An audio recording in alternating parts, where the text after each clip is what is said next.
we the people.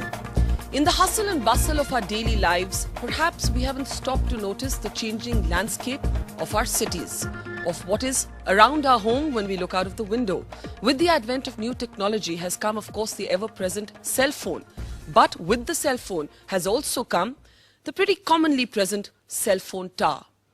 For a few years now, there has been a raging controversy as to whether these cell phone towers and indeed whether cell phone use is a health hazard.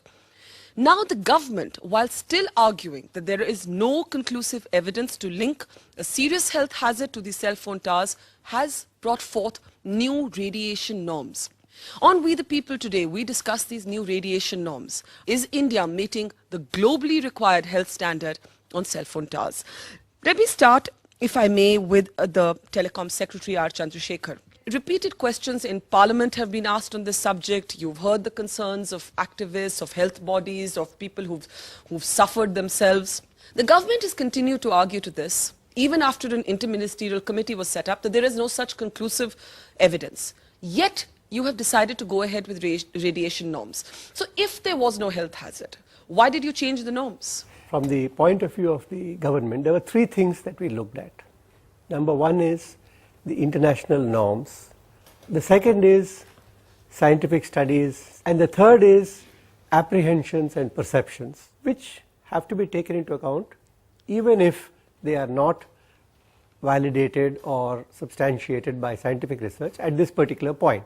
The earlier norms were in accordance with what the WHO has prescribed and what the International Commission on Non-Ionizing Radiation Protection had laid down. And in fact, they were reiterated also in 2009. And many countries have reduced the norms, again, based on these perceptions, not based on scientific evidence, because the scientific information pool is global. So you're responding to public concern. You're not convinced of that public concern, but you're responding to public concern. Yes, and the norms which have now been announced are more stringent than 90% of the countries globally. We have also, together with the Department of Science and Technology, initiated a set of scientific studies, so that these precautionary norms can give way to whatever is appropriate after the scientific studies are concluded. Can I just interrupt you there? Because the argument has been made that something that is not conclusive doesn't mean that it's false. It just means that more work needs to be done on it. Is the government acknowledging that? That we don't know and we would like to lean on the side of caution? We would like to lean on the side of caution, but let me also add one more thing. If the issue is of enforcement and mandating it on the ground, then simply raising the norms is not the answer. And therefore there also remains the question of illegal towers, which actually come up in many places and have nobody really monitoring them, and that point is taken. Juhi Chawla, if I can bring you in this capacity on this show today, you are really here as an activist. Because you, along with many of your neighbors in Mumbai, fought long and hard to have cell phone towers removed from the vicinity of where you lived. What first got you concerned? When you say activist, I find that a new term for me because I'm really just an actor, and then I feel I'm just a very normal person reacting to this whole situation. It all began about 2.5 years ago when just opposite our home, we live in Malabar Hill. Opposite to us is the Sayadri State Guest House. One fine day, we suddenly see about 14 mobile phone towers on top of the terrace. Their terrace is on the 6th floor, my balcony is on the 5th floor, and my husband looks around and he says, you know, Juhi, this is not a good thing. So I was like, what? And until then, you didn't know anything about it. I didn't know anything about it.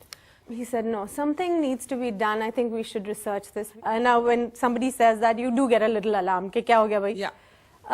So we started looking into it. At that time, some articles had started to appear that, you know, there can be health hazards due to these towers. Yeah. And then we came across an agency. They came down, went around my entire home with their machines, all around my balconies. The needle seemed to go beyond what was the maximum point on their machine. That, you know, kind of got me wondering what is this. Now, in the report, when I open it, it says standards ICNIRP, ideal, weak, strong, extreme. Extreme, greater than 2000. in my entire house on the outside, it was beyond extreme on their reports.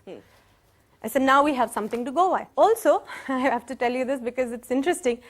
When these people were leaving my home, they said, we wouldn't mind going to more homes. I asked them how much they charged. They had charged about 35,000. I said, most people cannot afford you. And you were eventually successful in having those towers removed, right? Yes, but after a long time, I wrote to the Ministry of Urban Development. We wrote to the Environment Ministry. Another friend suggested write to the Chief Minister, so we wrote letters there. But nothing really happened. Nothing moved. India's #1 news app just got even better. Download NDTV's new app. Fully optimized for Retina display. Full screen view. Faster response time. And Sudoku. NDTV's new iPad app. Download now.